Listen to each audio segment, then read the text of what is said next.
Okay, so we are getting the board in place, which contains all the various components. Since this got moved inside, so did all the probes for measuring all the different water levels. You heard that little snap there, and that apparently is the fancy the magnets that Scott has attached to the board. Oh, goodness. But he's not going to be able to get off the metal stand once they're all secured in there. It's all secured. Alright, so now I just need to connect our Aquabus connection to the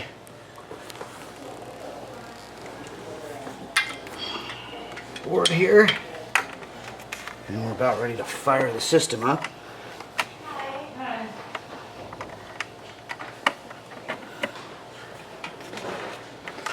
Alright, And as I mentioned, all the probes are now inside, which actually are in the internal overflow.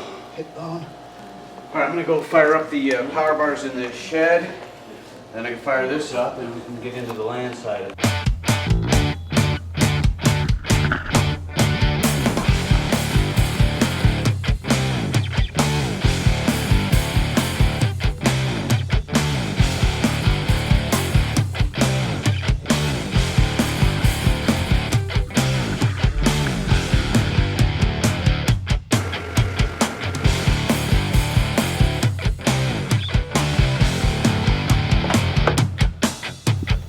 Welcome back to LA Fishguys, part 7 of the Cylinder Reef Tank episode. Scott has just connected the main power cord to the Apex controller system, which has its power bars and outlets here in the filter box outside. And its main brain, or controller, is inside. And the homeowner's IT guy has just arrived, so we can now get connected to the network and the internet. I'm ready to connect to the internal network. So I assume you want me to connect to the internal network first? Because it's the only way we're going to get an IP address on it.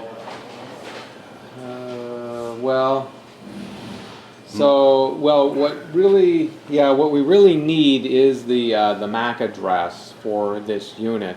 Which you're probably not going to be able to get that until we get a... you can't get that off of the router if you know the IP address? It won't... No, I don't think so. I don't know that this is going to display the MAC. Well, the problem is, let's see. How are you? She's good. Yeah. She's not on her phone right now. So cute. Thank you. Log into it and look. Yeah, it's not going to give me... It's going to tell me the IP address, which it's not going to have right now. So it does show it once it has it? It will not show a MAC address, I do not believe, no. Oh, okay. It shows an IP once it has it. Right, now, I may be able to log in and see if there's a MAC address once I get it connected to the network. Right. If I can log into it IP to IP before it has WAN access, if I can, get on the same range as this, and I know the IP address, I can log into it that way and check the web page to see if there's a MAC address. Well, let's see. And how do you tell that to connect to the Wi-Fi? I'm going to connect to this thing as though it's a Wi-Fi repeater, and then it's going to ask me for some basic info on the network. So, Apex setup there, which I'm connected to.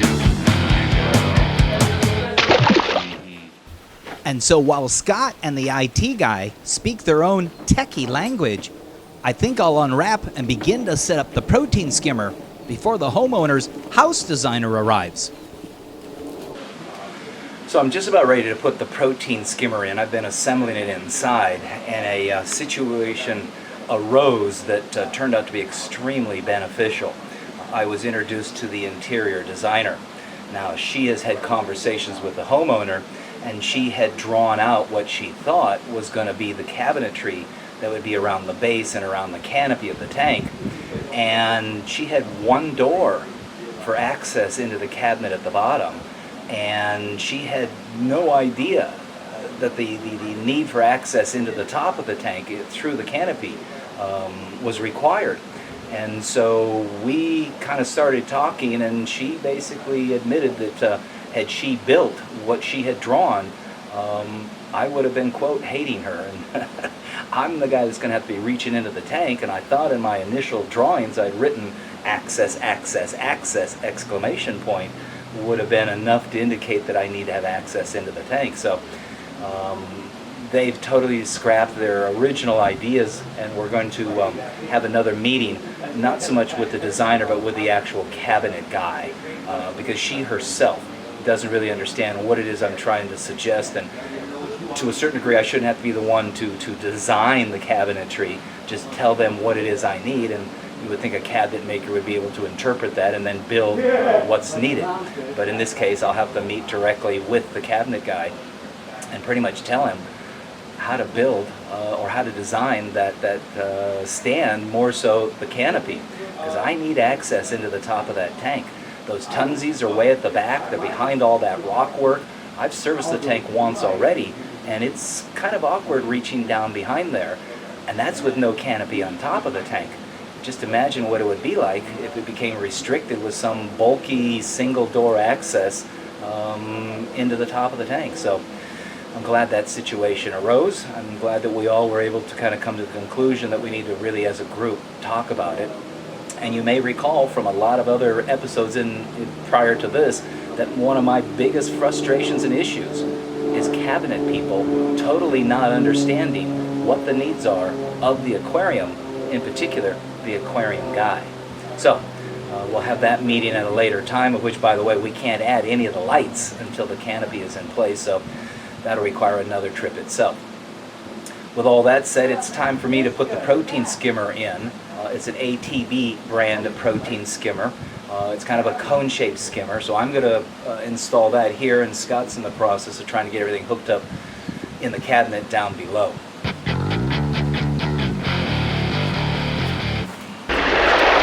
So, almost done with the Apex setup. We got all our Tunze controllers in place, and they're all plugged into our Apex. So right now I'm just working on the power connections here for the Tunze controllers. Everything else is up and running. The LAN connection, we've got our network guy here. He's going to have to put in a separate wireless bridge in here that we can connect the Apex to via Wi-Fi or LAN. I don't know which bridge he got, but Apex for wireless needs a WPA2 secure type of connection. They don't have a secure connection here. They have a hotel type of wireless setup where you connect via Wi-Fi and then you open up a web page and log in, and that won't work for the Apex because it does need a secure WPA type of connection. So workaround, we're going to use a wireless bridge.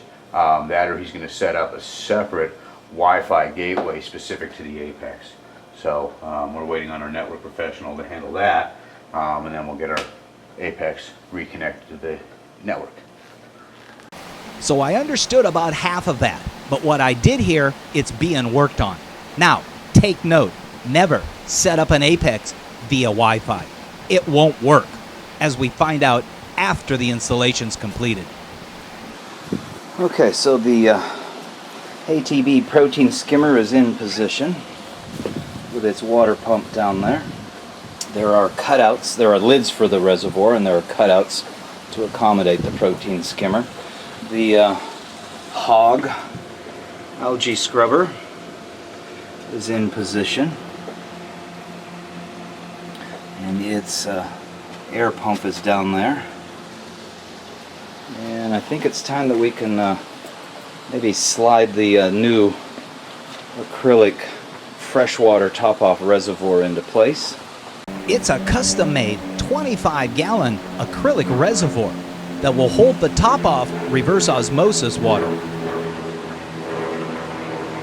So this is the custom-made top-off reservoir. It'll hold about 20-25 gallons.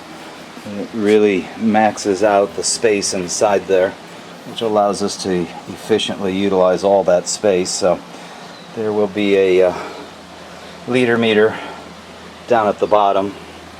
It will discharge up that line. That line in turn will pass over to some point where it will dispense its water into the reservoir. I think it's right down there. And then Scott at the moment is in the process of hooking up the float switches, which will monitor the water level. That in turn will let the apex know when to turn on the liter meter, which would draw water from the reservoir, thus replenishing it into the sump. So the filter system is coming along. It's certainly starting to fill that cabinet up quite a bit with electronics, power cords, and equipment. And that all in combination with the Apex Aquarium system now placed down below the cabinet. And at this point, in a sense, it's operational. We're just waiting for some modifications on the house internet connection. So it's coming along.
Have you ever wondered how the coolest jellyfish tank idea came about?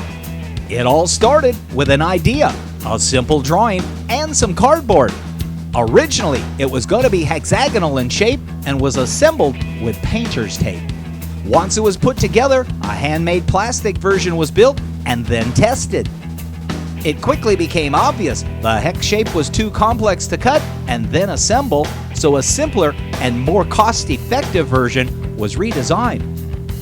Its intake screens required some altering and an assembly process had to be defined, and then it was tested with real jellyfish. Since the concept seemed to work, more thought was put towards its design, and that's when the light bulb came on, or should I say 3D technology occurred. Today's trend is 3D CAD design and 3D printing, and that was the real Thomas Edison moment. Now, using state-of-the-art 3D software and 3D printing, the coolest and most innovative jellyfish product, which will fit any manufacturer's equally sided tank, including open-top glass tanks, is now available. The Jellyquarium 360 is available in 3 sizes, ranging from 4 to 10 gallon desktop tanks to the mid-size 12 to 35 gallon tanks, and a third size for the 55 to 200 gallon walk-around tanks, with a 4th extra large size in the works. It's the all-new and exciting Jellyquarium 360. Visit jellyquarium360.com for more information or purchasing.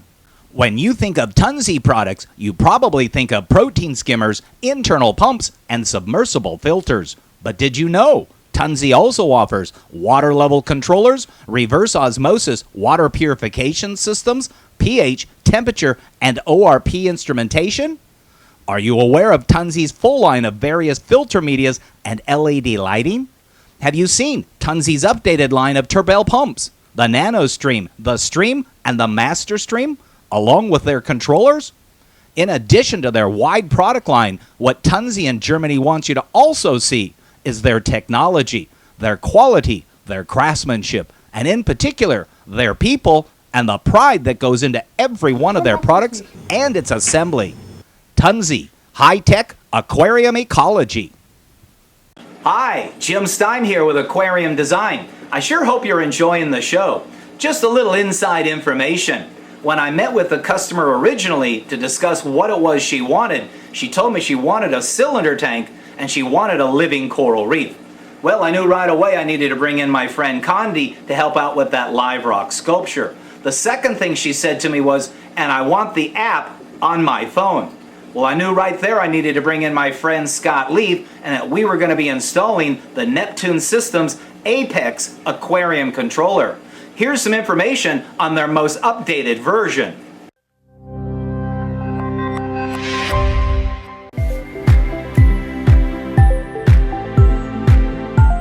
The design of the outside of the Apex was just as important to us as what we did on the inside. So the new mounting system lets the Apex flip up and you can easily see where all the cables go. It then drops back down to keep stray water from entering the electronics. Underneath are many of the same connectors found on the previous Apex, things like switch inputs and your variable speed ports, and even Aquabus, so all of your existing modules and accessories will work with this Apex. We've also added salinity monitoring as well. And of course, for monitoring the health of your aquarium, there are the connectors for pH, ORP, temperature, and there's even a connector for 12-volt input for power outage situations. So it's actually quite amazing how many things we put into this new Apex to monitor the health of your aquarium and to control everything that you need to control. But what we really did was listen to all of the customer feedback and put some things in there like Wi-Fi. So now you have Wi-Fi if you want to use it, or you can use a wired connection. One-touch firmware updates. We now call it the Apex operating system, and with one touch on your mobile device, you can update it. With the Energy Bar 832, you can see how much power each and every device on your aquarium is using. You can then monitor that for a day, make some changes to say your lighting schedule or your temperature, and see how it changes the next day. The Energy Bar 832 has 3 built-in one-link ports. This means you can connect up with one cable our wave pumps, the dose to dose elements in your aquarium, and future products that we'll come out with. On the new Energy Bar, there are indicator lights that show you when each and every outlet is on or off, and they also will blink if you happen to be pulling too much current on any one outlet so that you don't overload a circuit. We know that tens of thousands of aquarists around the world count on the Apex as a critical component to their successful aquariums. This new Apex gives us the platform to continue innovating for our customers so that they can be more successful with less hassle.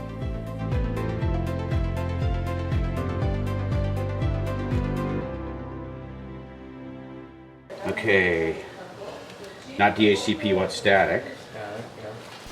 And as Scott and the homeowner's IT guy get the IP Apex address. to connect via Wi-Fi to the homeowner's network, we'll go back outside and work on the freshwater automated top-off system.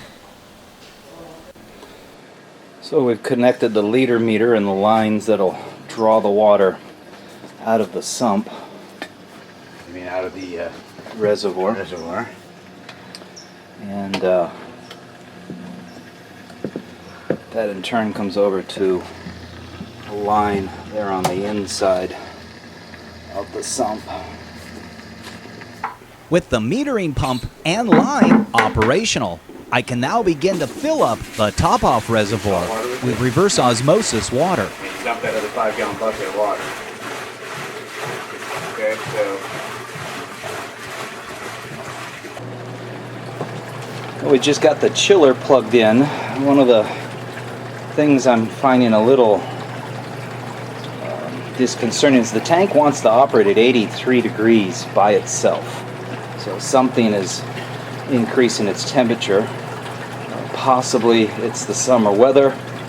I mean, it is probably 90-something degrees out, and in this sump shed, you know, it's got to be every bit of 85 to 90. So no surprise when you got this volume of water, and you know, plus a pump out here, which the pump in and of itself runs fairly cool, but It could be adding a little bit of temperature. And then you also got those 4 pumps on the inside of the tank that could be having a little bit of an influence. So we've got the chiller set to come on at 81 and to pull down 2 degrees. So it's only a 2-degree variation, but I have a funny feeling the chiller's going to be running on and off multiple times a day. well, that's a given. At least in the summertime, and in this wintertime, the heaters will take over. You know, Right. California. Speaking of heaters, So you see our top off is going, so that's working. I lowered the float switch, raised the float switches just to test it, and we are pumping water out, so that's good. We can put our lid on the down.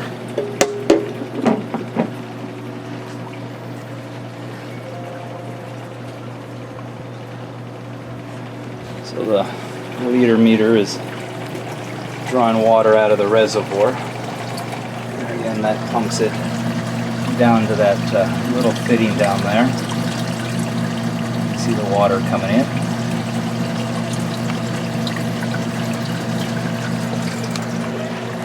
And the protein skimmer is running. Already driving out some stuff, but that's probably a lot of the sediment and such. Well, it overflowed too because our sump level was up. When the pump started out, we had it at a higher speed. So I've been kind of lowering it. Really, the skimmer is designed to operate in roughly around 8 inches of water, and right now it's sitting in a little over 9 inches of water. So probably ought to make a stand for it. As it sits right now, it's not going to make much of a difference. It's going to take a week or so for the skimmer to break in. So we'll just, keep our settings down a bit here. In the meantime, and let it go through its break-in period, and then we'll make a stand in there, raise it up a good inch and a quarter. But everything is working as it should. Our top off, shut off. What controls those fans there? They are plugged into the apex, so they're automatic. So you have a temperature setting? No, they're not set. They will run 24/7 because we use those to keep humidity out. Oh, okay. So they are running now then? Yes, they are. Okay. So the tank is running water from the tank through the drain lines into the sediment chamber, into the Micron soft pre-filter chamber, into the open reservoir portion where the protein skimmer sits, and then into the final chamber here where the water pump itself picks it up. This being where the water level will fluctuate. This also being where the ATO monitors the water level and will replenish the water level. The pump in turn picks up the water, discharges it into 3 different places. Part of it comes over here and is discharged over into the chiller, which returns back into the sump. Another part of it goes over into the UV sterilizer, which is now plugged in. And that in turn also returns back into the sump. And then the balance of the water is discharged out through the main pipe, down through the trench work, and up into the aquarium.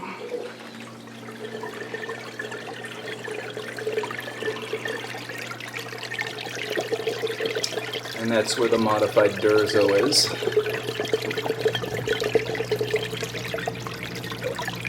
And you can see that's where the water returns into the tank. And then he's got all of his Apex controlling equipment down here. They're still working on getting the Wi-Fi connection into the homeowner's house internet. And then those are the controllers for the Tunzes, which are creating additional water movement within the tank. I don't know if you can, there's one of the units there, and another unit there. Those are the ones that we originally put into the sides of the internal overflow. There's another one over here, and another one down there. They will be responsible for water movement within inside the tank. Thanks to Roger at Tunze for helping out there. And you can see the rock structure. And of course the sand at the bottom. Homeowner is eager for fish. Probably next week after the temperatures stabilize and the water's cleared up a little bit, I might bring a couple of starter damsel fish. A couple of yellow-tailed blue damsels I think will be fine in the tank. Any other damsel would be too much of a territorial threat to everyone else coming into the tank hereafter.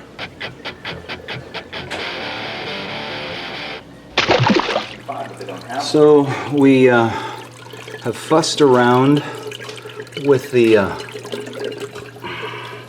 where the flow comes in out there. The issue is it's creating a siphon. What this really needs is a vent somewhere, and I think the vent should be there. The problem with trying to put a vent there is it's going to have to stand way up because you don't want it to be shorter than where it's draining from, so aesthetically that's not going to look real good. So we have a siphon that is occurring between the tank and the return into the filter system there. We've played around a little bit by reducing the flow via the ball valve on the drain out of the bottom of the tank. That seemed to solve the severity of the siphon. There's still a little bit of a siphon. It's not that bad. It causes the water level to vary at the most a ½ inch. There's a little bit of a noise issue, and supposedly she's already commented about the noise emanating from the overflow, so we're not improving things there. Again, the issue seems to be under control at the moment. I'm a little nervous because over time the restriction on the line due to schmutz, bacterial issues, etc. may cause a change in how much water is able to pass through there, so it's not a great fix. And we've also had to reduce the flow coming back into the tank a little bit, which kind of bums me out. You have a pump that does 16, 17, 18, 2,700 gallons an hour, whatever it happens to be, and we're reducing it. But it seems to be under control at the moment.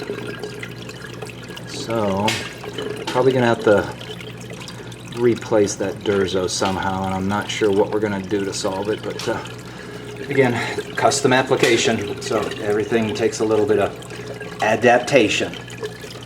Having said that, we're still working on getting the internet connection, and as I understand it, because there is no hard line, we're having to deal with a Wi-Fi connection, and for whatever reason, the IT guy says that there's some issue between our equipment and his equipment, and he's going to set up some JPL microwave looking thingamahopper over there. A wireless bridge is what it's called. We're using a wireless bridge because they don't have a secure SSL connection for the Apex to connect to, and it needs an SSL connection to establish its network connection through wireless. And since we don't have a wire connection, we're going to use a wireless bridge here, but the bridge they have is in communicating with their house Wi-Fi system, which is much more, as I said earlier, like a hotel system where you connect to the Wi-Fi, then you have to go in and log in via a web browser. You can't do that with a typical Wi-Fi controller in this case. So he's got to set up a wireless bridge that will make the bridge between the house Wi-Fi and this, and then that in turn will plug in from the bridge to our Apex with an Ethernet cable. So we're just waiting on that, and everything else is pretty much done. So for the moment, I think this will probably conclude this part in the cylinder tank installation. We, as I mentioned earlier, met the designer who was 180 degrees off from what I had suggested, and even though she even had a copy of the sketch I had made on what I wanted the canopy to look like, she takes her cue from the homeowner, which unfortunately didn't understand what I had drawn, so she followed her cue. And as I said earlier, and as the designer said, thank goodness we had the conversation today, because what she would have built, I would have been cussing and swearing at her. So there'll probably be another visit sometime next week that I will meet directly with the construction person as opposed to the designer, because all she does is envision stuff on a piece of paper, whereas the construction guy is the one I'm going to have to talk to and pretty much tell him how to build his stuff, or at least let him know what I need so that he can build it properly. So having said that, as always, we will continue to keep moving forward. Adaptation seems to be the key word this afternoon. So with that said, we will see you in the next part.